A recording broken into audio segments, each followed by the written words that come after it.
So I don't want to assume your gender, but you are the first female guest on the Granite Discourse. I was going to mention that if you didn't. So how long have you been a state representative for? This is my second term, so 3 years. And what was your biggest drive to want to be a state rep?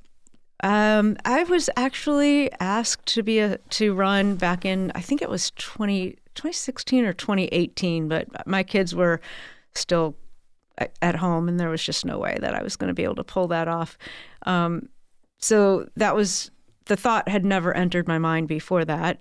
So I was kind of surprised that somebody had even thought that I would be a candidate. And then in 2022, I started, I guess it was COVID, of course, I started paying more attention to politics. And then in 2022, back that up, in 20, I had supported one of our local state reps. And it was probably the first state rep campaign that I really started paying attention to. And then started noticing how he was voting.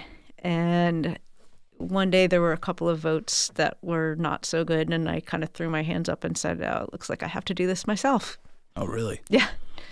So that's how I ended up doing it. What district do you represent? Carroll, District 6, Wolfboro and Tuftonboro. 2 towns. Yep, 2 towns. And one of the interesting things is once I became a state rep, I found it really hard to have normal conversations with people because almost everything we talked about, I wanted to say, oh, we had a bill about that. And you realize like how entrenched government is in our lives, and we have no idea on a daily basis. It's astonishing.